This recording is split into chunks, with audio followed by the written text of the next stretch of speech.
E nós estamos de volta com os vídeos aqui no canal. E quero falar hoje sobre um assunto muito importante, pelo menos para mim, que é sobre as várias faces da revisão textual. Então vamos nessa?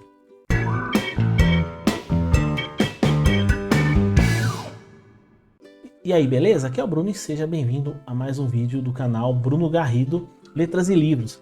Se você gosta do nosso trabalho, dos nossos conteúdos sobre língua portuguesa, produção de textos, dicas de estudo e tudo aquilo que nós abordamos até então nesses 2 anos de trabalho, pouco mais de 2 anos de trabalho, então já deixe seu like, curtida, se inscreva no nosso canal e faça esse vídeo chegar a mais pessoas, porque isso vai nos ajudar muito, então conto com a sua ajuda.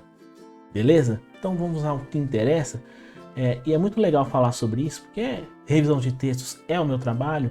O que eu quero dizer com as várias faces da revisão textual? Eu quero dizer, para começo de conversa, que ao longo desse período, trabalhando como revisor, eu já estou nessa jornada há 14 anos, e aprendi muita coisa, seja pelos cursos que eu fiz, ou conversa com outras pessoas, e a tarefa de revisor vai muito além de simplesmente caçar erro no texto dos outros. Então é muito mais importante, muito mais relevante, muito mais complexo do que simplesmente corrigir ortografia, corrigir pontuação, enfim, todos aqueles passos, aquelas etapas que são normais de quem trabalha com essa atividade.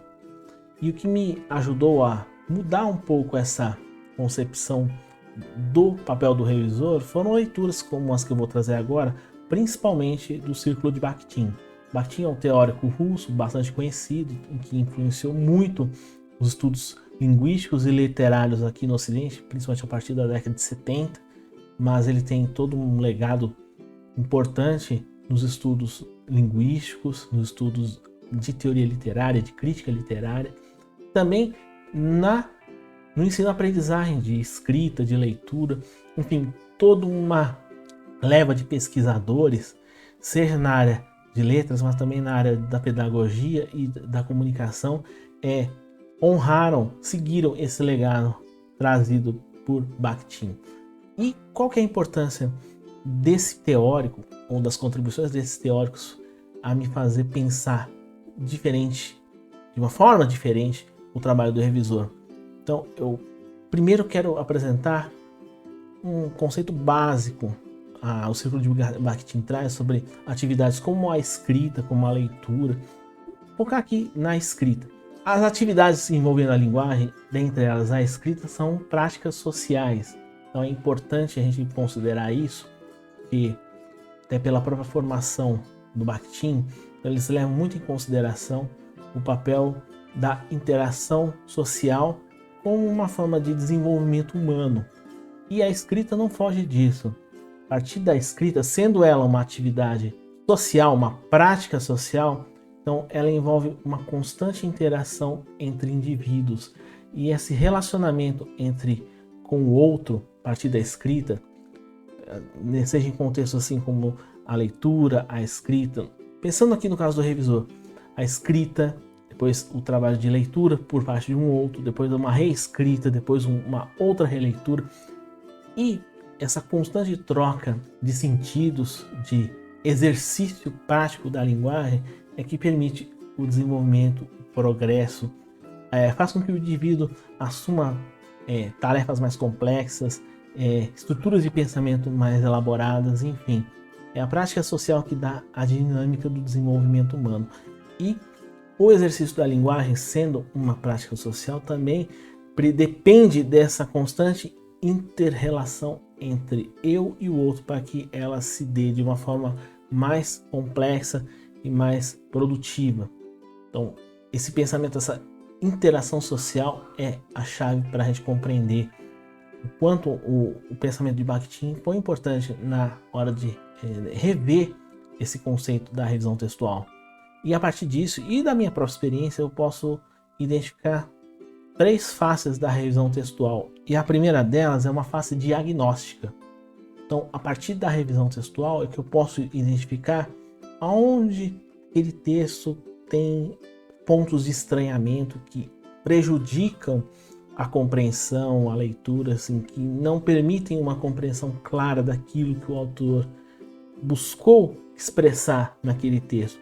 Então, essa tarefa de identificar os pontos problemáticos é uma parte importante e que se reflete inclusive no contexto pedagógico. O contexto pedagógico, então, a revisão textual como uma técnica, uma etapa do processo de ensino-aprendizagem, contexto tanto escolar ou no contexto do ensino superior, ou mesmo em contextos profissionais, em treinamentos, me ajudou a ter uma visão maior sobre isso. Então, esse ponto diagnóstico é muito importante para você justamente não apenas catar os erros, achar o que está de errado, mas você verificar os problemas, as deficiências, as dificuldades que aquela pessoa, que é o autor do texto original, apresenta na elaboração textual, no domínio da linguagem, na expressão, na construção das ideias, na articulação do sentido. A partir daí você começa a pontuar esses elementos problemáticos que precisam da sua atenção e vai trabalhando de forma que essas dificuldades vão aos poucos ser superadas. A partir desse trabalho de diagnóstico é que é feita uma outra etapa, que é a etapa didático-pedagógica. Então, a revisão de texto não deixa de ter esse caráter de ensinar, de conduzir a um caminho que seria mais adequado para que o autor do texto original, o autor do texto revisado, vamos dizer assim, ele consiga perceber, fazer ele refletir sobre o seu próprio trabalho e começar a pensar, puxa, eu podia seguir por esse caminho a partir dessa interlocução com o revisor. E eu tenho feito isso muito a partir de comentários, assim, em vez de simplesmente corrigir, eu faço muitos comentários utilizando aquela ferramenta do Word, que são os balões, e dou os meus apontamentos. Que tal se fosse a gente fazer dessa forma? Não seria melhor desse jeito? Então a gente vai estabelecendo um diálogo e não apenas aponta problemas, mas ela também aponta caminhos. Então esse diálogo entre revisor e autor é muito importante, porque a partir desse trabalho conjunto é que você vai tirando as pedras do caminho, você vai tirando os obstáculos e a escrita vai começando a tomar uma forma mais polida, de forma com que aqueles erros apontados no passado comecem a ser apontados, revistos e eliminados. E isso a partir das próprias reflexões do autor. O revisor acaba sendo um condutor, um guia nesse caminho, nesse processo, e que ajuda o próprio autor a observar e a ele mesmo tirar as pedras do próprio caminho. Então a gente volta para o outro papel, que é esse papel dialógico. Então esse constante diálogo, essa constante troca entre autor e revisor é que vai propiciando essa interlocução, esse trabalhar conjunto. Então acaba sendo um ofício de 4 mãos. O autor propõe o sentido original, ele escreve, há uma retextualização, um novo texto elaborado com base nesse diálogo entre revisor e autor. Então há um novo texto, que por sinal pode passar por outras etapas, uma nova lida, depois uma nova reescrita, enfim, essas etapas podem variar, podem em quantidade a depender da sua ação, mas o que importa destacar é justamente troca de sentidos entre autor e revisor, que é a chave para que o ofício de revisão de textos tenha o efeito desejado, ele não seja simplesmente uma tarefa mecânica, uma tarefa unilateral, unidirecional, em que apenas há um autor que faz um texto, aí vem o revisor, faz a correção e fica por isso mesmo. Não há uma troca, não há um diálogo.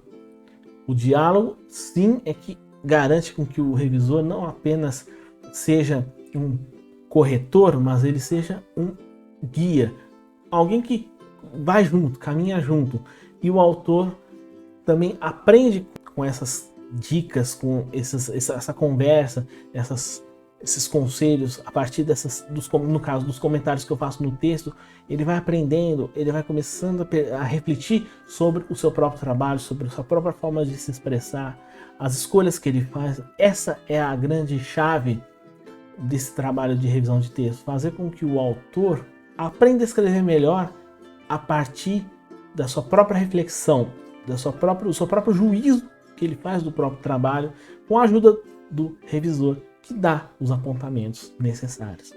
Então o trabalho fica muito mais rico, muito mais complexo, mas também muito mais amigável, mais interessante, mais rico e mais produtivo. O resultado é um texto cada vez melhor. Então acho que essa reflexão é muito importante porque ajuda a pontuar o quão é complexa essa tarefa. Porque, além de tudo, o texto revisado é uma interferência no trabalho do outro.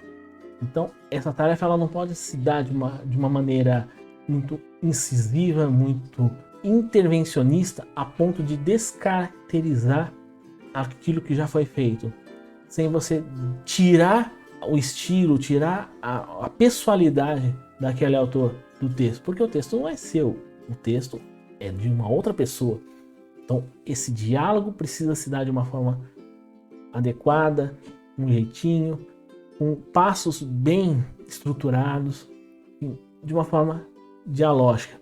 Através desse vai e vem, essas idas e vindas, o texto ganha qualidade, o texto ganha expressividade, ele se comunica melhor, ele se presta melhor ao propósito, o autor aprende porque a sua escrita acaba sendo impactada, seu fazer linguístico, o seu fazer escritor se também é afetado, ele se torna mais consciente, ele evolui, ele aprimora, ele se aperfeiçoa, e o revisor aprende porque ele também ajusta a sua técnica, ele ajusta o seu papel de guia conforme as necessidades do autor, de forma a ajudá-lo, não apenas a admoestá-lo, a adverti-lo ou a simplesmente corrigi-lo.